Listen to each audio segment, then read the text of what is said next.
Welcome to Smokey CNC Woodworks. I'm Brian, and today I'm going to do a memorial cross. This cross is going to be for a couple that lives nearby. They unfortunately lost their son in 2010 at the age of 20. And his favorite thing was a particular professional football team. I'll let you figure out which one it is.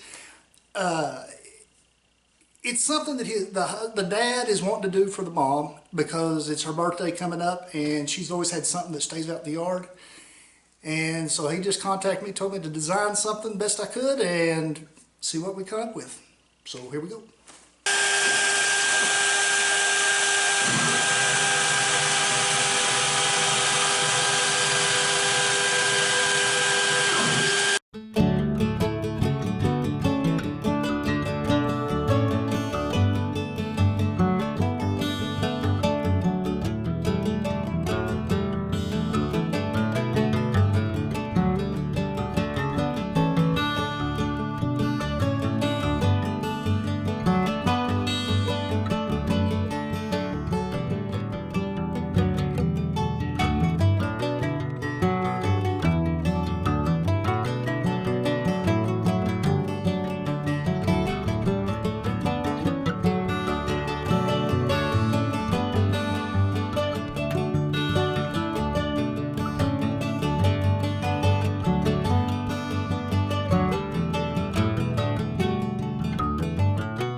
as y'all can see, that one didn't go exactly as I'd planned. The old contact paper, total fail. Whenever it peeled up, I immediately just thought, oh no, lots of hand painting here. Because all those lines and the stars and stuff, if I could have used my spray paint, I was just going to use a spray can for it, and it was going to work great. And I was going to airbrush inside the little border line. I could have done that and knocked it out. I knew I was going to do some touch up, but it would have been a lot simpler, a lot simpler. But as it is, I thought it came out awesome. I've already contacted the owner. He's very pleased with it. So hopefully this thing will last, because like I said, they're going to have it outside. It is done out of cedar, so I did go ahead and paint the cedar. So when the paint wears off, the wood will weather just a little better than a lot of the other stuff I use. So anyway, guys, it came out pretty good. Had some fails in the middle of it, but got done with it. So guys, that's about it for this one. If you haven't done so yet, please subscribe, and I'll see y'all next time.